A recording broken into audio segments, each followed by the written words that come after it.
Francis, since you've moved to Los Angeles, the Lakers haven't been that good. I know, I think it's a Maxwell effect. Do you think it's you? Might be. We're going to take a look at their schedule because the question for discussion on this clip is all centered around when will the Lakers be good again? Make the Lakers great again.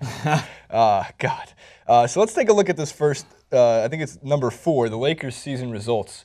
You know, there was a time, 2008 to 2010, back-to-back NBA champions with Pau Gasol, Kobe Bryant, the above 690 winning percentage. You know, 2011, 2012 was the lockout-shortened season, but they still had a pretty good year, 41-25.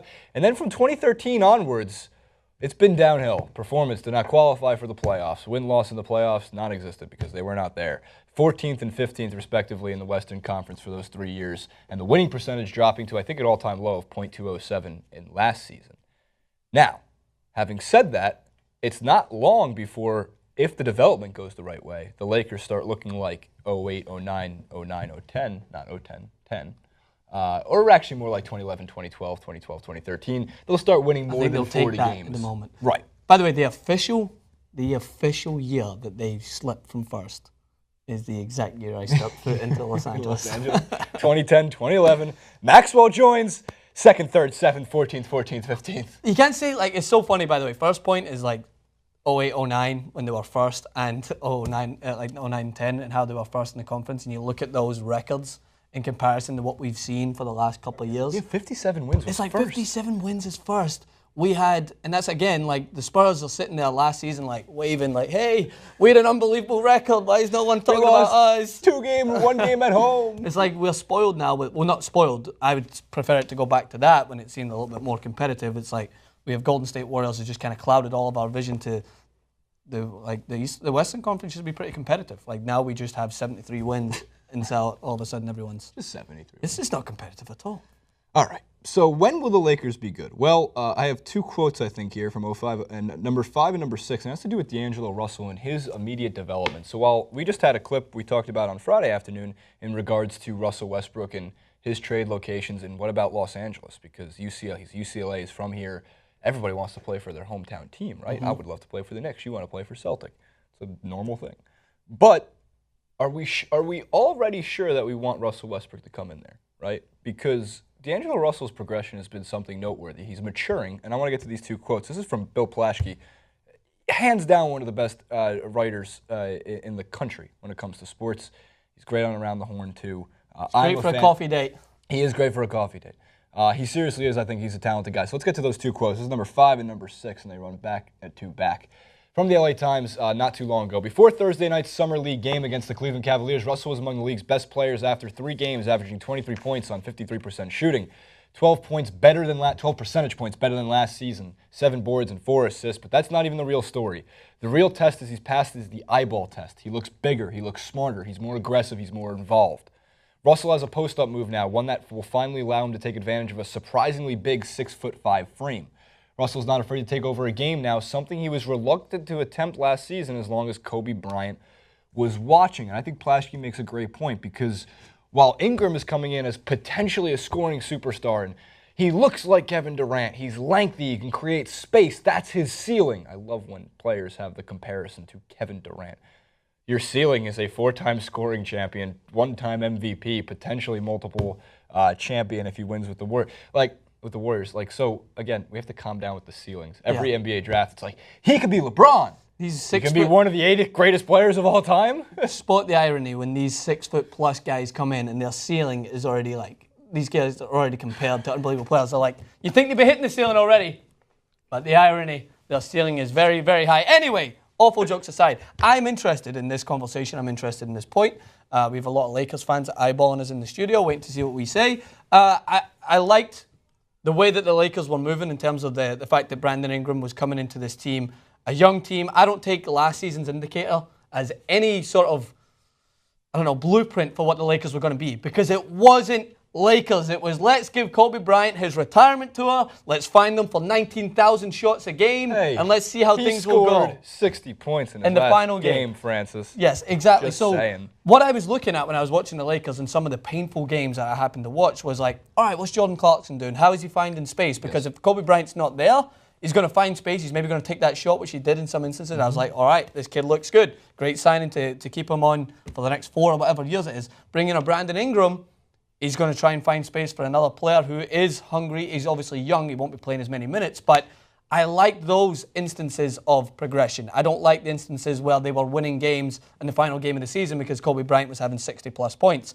That's not an indicator for what the Lakers are going to be in the next 2 or 3 years because he's not going to be there. And they have to adjust to being a team that doesn't just have one superstar scorer that's going to have to bail you out. It's going to have to take you off what, Jason? Live support. There it is. You're going to have a team now that has to work collectively together. That's why Brandon Ingram was a good fit. That's why Ben Simmons wasn't, in our point of view, that we had. Because that's just, all right, Kobe's out. Let's bring in the brand new guy who's going to be LeBron James and see how things work with him. I stand by this. If the Lakers had the number 1 pick, I think they still would have drafted Brandon Ingram. Interesting. I do. I think that was the swap. That's why I said there was 2 number 1 overall picks in this draft. The 76ers made sense with Ben Simmons, and the Lakers made sense with Brandon Ingram. I could be wrong. Who the hell knows? I don't know the Buss family. I don't know Jeannie. I don't know Mitch Kupchak. Maybe I'm crazy. However, Russell's going to develop. Point guards sometimes take longer. I mean, look at the career. I mean, Chris Paul came in the league and was dominant as a point guard immediately. The Hornets lost Chris Paul and it was like, oh, wow. What are we supposed to do now? Wait for Anthony Davis. Yeah. He's like 12 at this point. We're just going to wait 5 years. He's already 7'2". He's already 7'2". But so, as you made the good point with Jordan Clarkson, he's a slasher, he can score, and he's getting better at creating. But with Kobe out of the picture, they now can move towards the future. So, one thing I want to point out about Kobe, Julius Randle as well, strong with the left. Very awkward movements out of Julius Randle if you watch him, but he is strong with the left, and that is really important. I find that if you ever play pickup basketball and you have to guard a lefty, in general, it's a different, of course, these are NBA level talent, but I'm just saying in general, it's a different way. You're mirroring how you're supposed to defend, how you naturally would defend against most people who are righties. So I find it an advantage if you're a left-handed in the NBA. I think James Harden has an advantage as a lefty because it's different. You're just not used to going that way as much. So, Julius, they have a young core. I think the Luol Deng, although expensive, you have a veteran presence in the locker room now, someone who's been around the league for a while. That's important. I actually can't stress how important Jamal Crawford, biased aside, is to a team like the Clippers, who has been compared to guys like Chauncey Billups, who was a journeyman late in his career after winning with the Pistons, and being that veteran presence in the locker room. That's something that you need around a Julius Randle, a D'Angelo Russell, as we saw last year with Nick Young, and a Brandon Ingram. And guys like, you could say what you will about Timothy Mozgov. Of course, you could say his negative 15.12 real plus minus, which is up there with, or down there with Roy Hibbert, isn't going to do all that much. However, he's still a starting center in the league, and as Drew McGarry puts it on Deadspin, he's adorable. He's pricey, but he's going to be needed. But the Luol Deng point is important because as much as we didn't rip apart Kobe, right? So if you're a Kobe fanboy, that wasn't a means to slash the guy's legacy. He's a phenomenal basketball player. But as I said, last season, collectively for the Lakers as a whole, it wasn't beneficial to them in the way that they're going to play in the future. But what was beneficial was his guidance, his leadership, and helping other players mature into positions. Jordan Clarkson always talks about how Kobe assisted him off the court and with these movements. So having a mature head in there is going to be beneficial. The only point I did want to make about Ben Simmons was I was worried if the Lakers were to get that first pick that they were going to fall into a path that has proven to be successful in the past with an all-star player like Kobe Bryant, but I think that all the missing pieces around them were in a way to build a system that was going to help them work, a team, a collective team, rather than focusing on one player. Yes. And I feel like bringing in Ben Simmons was going to be like, all right, let's just go back to the old way of working. Let's just go and put in an all-star, and we'll watch him shoot, and we'll take the Kobe rebounds from him and see what's going to happen, and we'll take that and move forward. Whereas when you have players like D'Angelo Russell, who's getting better, and Jordan Clarkson and Randle, that's a system. That's something that's going to have to be worked upon if you bring in a scorer like Brandon Ingram, or if you bring in some mature players like Luol Deng. And I think that it's not going to be all sunshine and rainbow straight away, because you happen to be in a conference that is now stacked with unbelievable talent and very good teams.